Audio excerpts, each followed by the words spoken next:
மக்களே வணக்கம். ஆதர்ஷ் எனக்கு என்ன ஸ்பெஷல்? இன்னைக்கு ஸ்பெஷல் வந்து புதினா சாப்பாடு. புதினா சாப்பாடா? என்னென்ன வேணும் எடுத்துருக்கீங்க?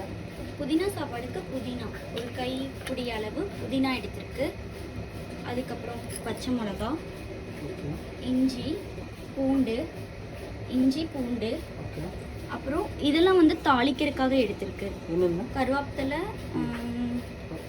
வரமிளகா, அதுக்கப்புறம் நடக்கல்ல, வெங்காயம், 2 வெங்காயம். இல்லை வறுத்து நடக்கல்ல தான் வேணும். நம்மக்கிட்ட பச்சை கலருங்கனால அதை வறுத்து வச்சுருக்கோம். அதுக்கப்புறம் 2 வெங்காயம் பெரிய வெங்காயத்தை நறுக்கி வச்சுருக்கோம். என்ன பண்ணு இதெல்லாம்? இப்போ வந்துட்டு இதை புதினா, பச்சை மிளகா, பூண்டு, இஞ்சி இந்த 4ஐயும் வந்து நம்ம மிக்சியில் அரைச்சிடலாம். அரைச்சிட்டு அதுக்கப்புறம் தாளிக்கணும். சரி வாங்க பார்க்கலாம். அரைச்சிட்டு போடுமா? ஆமாம், அரைக்க போகிறோம். புதினாவை ஜாரில் போட்டுடலாம்.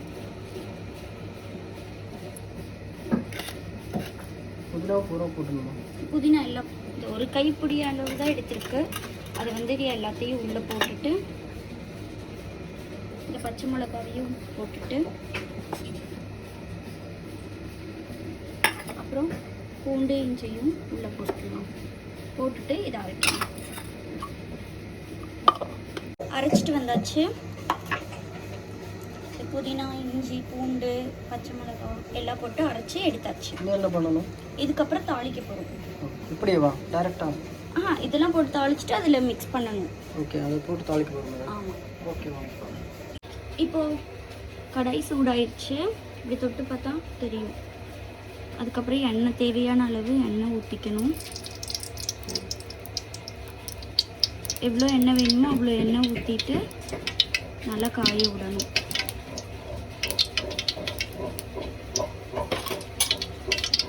எண்ணெய் காஞ்சிருச்சு. இப்போது கடுகு போட்டுக்கலாம்.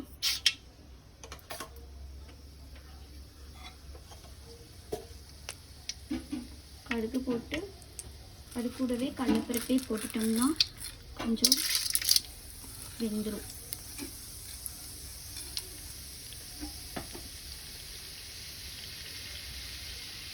அப்புறம் கடுகு இதானதும் கடுகு வெடித்ததும் மிளகா, கருவேப்பிலையெல்லாம் போட்டுக்கலாம்.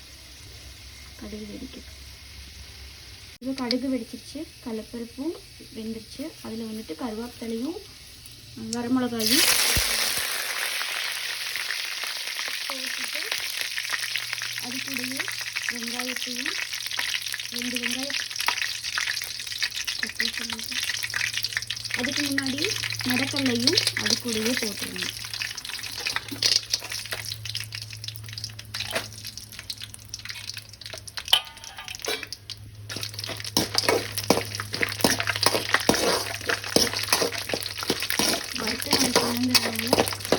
கொஞ்சம் ஒரு செகண்ட் இதானா போதும். அதுக்கப்புறம் 2 பெரிய வெங்காயம் நறுக்கி வச்சதையும் போட்டுட்டு நல்லா வெங்காயம் வாங்குற வரைக்கும் இது பண்ணிட்டே ஃப்ரை பண்ணிட்டே இருக்கணும். நான் இதில் போட்டாச்சு. இது கொஞ்சம் நல்லா வேகிற வரைக்கும் இது பண்ணிகிட்டே இருக்கணும். அப்புறம் இது கூட இப்போ வந்து உப்பு போட்டுக்கலாம் தேவையான அளவு.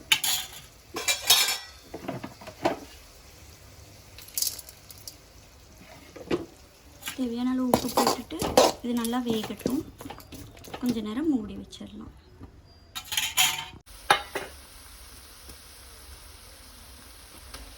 சாப்பாடு ஏற்கனவே ஆற வச்சுருந்தது. அந்த சாப்பாடை பூரா போட்டு இப்போது கிளறிடலாம்.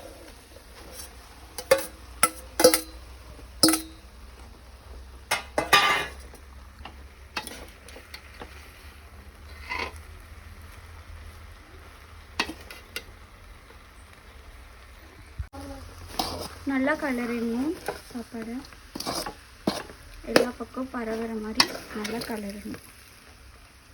புதினா சாப்பாடு ரெடி. இது கூட வந்துட்டு நம்ம தேங்காய் சட்னி இல்லைன்னா ஊறுகாய், புளி சட்னி இந்த மாதிரி ஏதாச்சும் காரமாக வச்சு சாப்பிட்டோம்னா டேஸ்ட்டாக இருக்கும். எல்லோரும் வீட்டில் செஞ்சு பார்த்துட்டு எப்படி இருக்குன்னு கமெண்ட்டை சொல்லுங்கள்.